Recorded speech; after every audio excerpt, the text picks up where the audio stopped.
welcome back to the To Be Pod. I'm Alahni. I'm Tilly. And today we're going to be discussing Triple Stack by TJ Alexander. We actually read this in our book club for our June Pride Book of the Month. And it was interesting. Mm-hmm. It was definitely interesting. Let's start with what we rated it. So I DNF'd. Right. And let me tell you why. Because it's a book, and the book is a book, and it's about a woman who meets this woman at a bar and then finds out that woman has a partner, and then they're in this poly thing, and the woman at the bar wants to date her but not her partner at first. And to me it took a long time to get to the point, I guess. Yeah, it did. I think it was supposed to be more of a slow burn, but it wasn't giving slow burn. It was just okay, they're dating, what's the point? I didn't feel like I really knew any of the characters past a certain level. Mm-hmm. And that made me not care what happened. Yeah. So then I didn't want to finish it. And my time has been I've been outside this summer, you know? I've been enjoying my summer. So I need to be grabbed by a book to really enjoy it. Yeah. So I gave it a solid 3 stars. And let me explain that. So I have mixed feelings about this book. I think something that changed the experience for me was I listened to majority, 80% of it on audiobook. Yeah. That can totally change a vibe of a book, good or bad. So I was kind of slow getting into the book. Then I started listening to the audiobook while I was crocheting. And then I really enjoyed it. I really like Mel, and that's the main character is Mel, and she's a lesbian, and the first person she meets is BB, and they're flirting, and then BB's partner comes into the bar that they're at, because Mel is a bartender, and then they're clearly together, BB and Cade. No, it's hard. No, okay, but to me, that means something. The fact that I know. It's taking this much out of us to even try to get to the point of what it's about. That's what it felt like reading it. And also, she's a bartender, and I actually thought that was really cool. The way that she cared about her craft, and it wasn't just a side job for her. It was her career.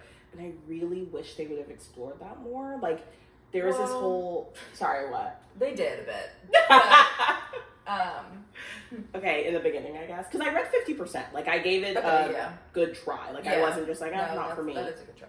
I wanted to finish it, but I wanted to know more. She's entering into this competition where you make the drink for New York City, and they give you $200,000, and she's going to use that to open up her own bar.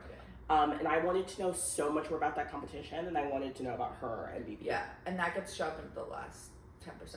Yeah, I didn't care about her and BB. I didn't either. I mean, I did when it was just them. I liked them. Mm-hmm. But then when Cade entered the mix, I wasn't anti-Cade, but we know nothing about Cade. We just know... Cade is BB's wife. Yes. Yes, okay. And Cade's non-binary. Okay. But wants to go by wife, which is fine, but I'm just clarifying why we're saying that. So... from Mel, the whole book is from Mel's point of view, which I also think is a bit of a disservice. I wish that it was a multiple POV from the 3 of them. Yeah, that was. I cannot think of a book where multiple POV wouldn't serve it better. Right? You know what I mean? I think sometimes a single POV is it's really hard. Yeah, it is. Yeah. Especially when it's about 3 very specific people. Yeah. You know what I mean? Yeah. So... I feel like the romance with Cade gets forced, not mm-hmm. forced, but rushed. Mm-hmm. And the circumstances of it all are just a bit meh to me. And I think this is my own issue, but I watched the last season of 90 Day Fiancé, and there's a throuple on there, and it's a married couple mm-hmm. who starts having threesomes with this one girl, and then they introduce her as then they become a throuple. And I know it's a reality TV show, so it's not real, but I think it showed a really real side of a throuple with a married couple. I think that can be really hard when there's an established relationship already. And I'm not saying it's impossible. It's hard for me to see not hard for me to see, but hard for me to understand, because I couldn't do that personally, but I'm sure it works for people. But I think when you already have an established married couple like Cade and BB, it's hard then to bring someone in and for them to be on equal footing. Yeah. And it's like, if I was in the married couple, I'd be like, they shouldn't be on equal footing. Like, we're married. Yeah. Like, yeah. but then if I was Mel, I'd be like, why am I not on equal footing? Like, we're in a throuple. I think another issue I had with the book, though, too, is that it didn't explore those nuances as well. And it's like, to me, it's like, fine, you either want like a fluffy, happy, romantic book about a poly relationship, right, and you want to like focus on the positive aspects, which is well in your right to do, or you want to depict more of a realistic version. And I felt like the author was trying to go for more realistic, but didn't really dive into the like intricacies and nuances of what it means to be poly. Like, it almost felt like they were like afraid to do so because they didn't want to put it in a negative light. But there is boundaries that were like, I thought that were cross and weird that like Mel didn't even like acknowledge.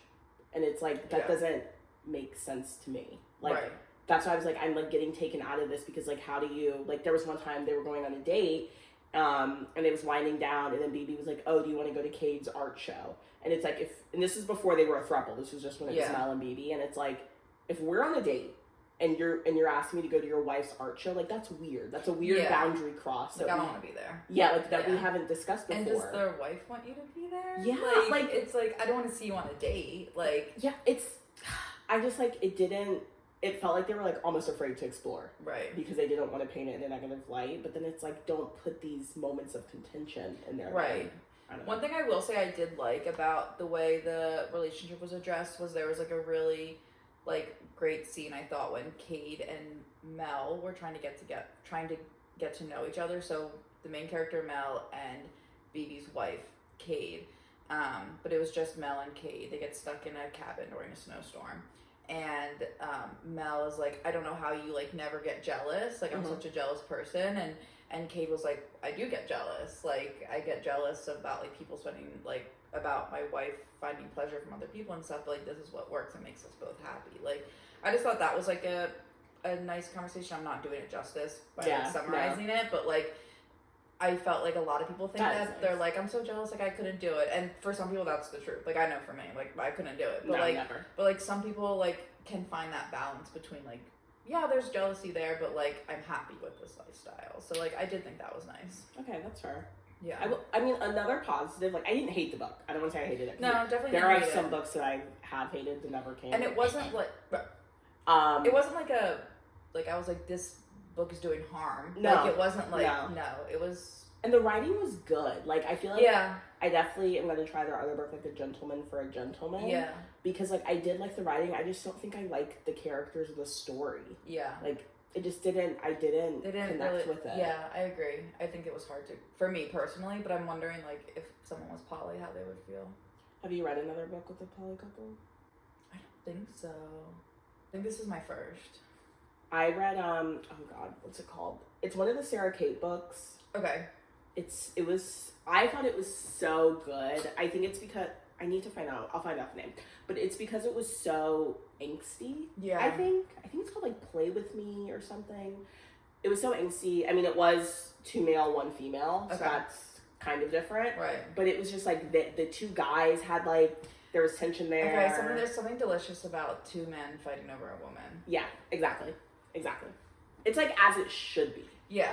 So like, and I feel like it wasn't really, it was messy. And I feel like that book's like Sarah Kate wasn't afraid to like explore what that messiness meant. And I think that appeals more to me as a reader. Like, I want to read about the mess. I want to like see you be like so in your feelings, you're screaming, crying, throwing up, you know? Like, I don't want you to be like put together as a character. Because I'm not. Yeah. I do also think something, hopefully this doesn't get me canceled. You heard it here first. I do wish the author explored more. Well, I go back and forth on it, right? So like something that happens in the book, or I guess like a part of the book, is that Cade is non-binary and has a penis, and part of me wishes the author explored that a little bit more and what that means, but also part of me is like, oh, who gives a fuck? Like, no, I know. It's hard. Just like normalize it, like. But I think what was hard for me, not me, but like when I was reading it, I was trying to be like objective about it, because I was surprised that Cade had a penis, just because the 2 female characters are lesbians, And as someone who identifies as a lesbian, I'm not like a gatekeeper on who can and who can't. Like this whole rhetoric of like trans men can't be lesbian. I don't give a fuck. Yeah. I don't give a flying fuck. Gender's made up. Sexuality is Yeah. not made up, but like Who cares? exactly. Yeah, bigger fish to fry. Big beautiful bill. Literally. So like I feel like maybe I'm being like semantics. Yeah. But like part of me does wish that like it was a little bit explored more of like Mel finding out that Kate has a penis and maybe being like, did that make them question their identity? Exactly. And like, yes, and I'm not exactly saying like she couldn't fall back to still being like, no, I am a lesbian. Like this is what feels good for me. Yeah. 'Cause that's what it is to me about labels. I go back between queer and lesbian all the time. It's like about what feels good for me, not necessarily like what I think society is trying to like put me in. So like I don't have a problem with her being a lesbian. I think it just would have been interesting to read about like her being like, do I have to change a label? Like whatever, like, and exploring that for herself too. No, that's exactly to me what was missing throughout multiple moments in the book. And like to your point, like I completely agree. Like it's not that Kate had a penis. It's that like as Mel, if you're a lesbian and you feel whatever the penis, right. are you not gonna be like, oh, like not even like make a big deal, but just like right. Oh. Like there was like no internal monologue about it. Nothing. And like I just feel like that was maybe a bit unrealistic. But I don't know. I go back and forth about it because part of me is like, well, if Mel didn't care, then why the fuck do I care? Like, yeah. But I do think like it could have been an interesting conversation to have in the book. Yeah. Or it could have sparked interesting conversations. I know.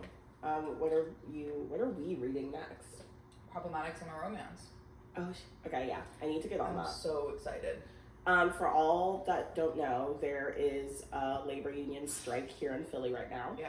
And I'm mentioning this because the library workers are also on strike, so therefore we can't use like Libby or the library till he actually has a good video about it. And so I gotta plug my girl. Oh, I don't like this. Oh, that's okay. That's I thought you were like embarrassed. No, that was the weirdest thing I've ever done. And I was gonna read Problematic Summer Romance on Libby, but now I can't. So now I might read a physical book. I know. Now I might read the physical book for a first time in like 5 years. So. You know what we should do? What? We should start it when we go to the beach next weekend. Oh yeah. We can start it together. Yeah. Yeah. Okay, we should. Okay, we should. I We love can take that. cute books to Grim. We could. Look at us. Wow, like we're I like bullied live playing right now. Grace into going. Oh, so she's definitely going. Yeah. Okay, good. I was like, it's my birthday weekend, so. Is she gonna like hate it the whole time though? No, I think she needs to come to the beach with me. Right. Okay. And maybe I'm delusional, but I think I'm gonna be like, I don't know. I think I'm gonna gently push her a little bit, but also I understand her boundaries. I mean, we literally have a cabana. Literally. And like, I don't want to be under it. Yeah, which is fine. I'll sit my ass under it. Like, I'll be fried. Yeah. Yeah. Put the white people under it. Like, No, literally. like- Like, people will be outside. yeah. And then we'll play Mermaids in the Ocean. And then we'll play Mermaids in the Ocean. Yeah. So overall, like, the book was good. Like, I mean, okay, sorry. Overall, the book, I don't think it was a bad book. And, like, if someone was like, I'm going to read this, I wouldn't be like, don't. Yeah. Like, I'd be like, cool. Like, let me know what you think of it. Yeah, I would be like, let me know what you think. Like, Yeah. I'm not going to tell you what I think. I'll let you Right. know what you think, and then we can discuss. Yeah. I think it was, like, a solid 3 for me. Like, I would include it on lists for, like, queer romances. Like, Oh, okay. like, I would, yeah. But, like, not at the top of my list. Yeah, no. I get it. But, like, also we met the author, and the author's really sweet. So, like, Yeah, it's really hard to, like, not love a book. Exactly. So, I do kind of want to read, like, their other books, though. No, And, like, A Gentleman for a Gentleman is already on my shelf. yeah. So it will be Signed and addressed. It so, will be read. It is. Yeah. So. Yeah. Cool. Well, thank you so much for watching. You can find me on Instagram and TikTok at Talkatilly. You can find me on Instagram and TikTok at As Told by Alahni, and then of course we're on Instagram and TikTok as our pod at the To Be Pod. And yeah, thanks for listening, watching. guys. Right. Bye. Thanks for watching. Thanks for watching. Thanks for watching. Whatever you did, thanks for doing it. Well, bye.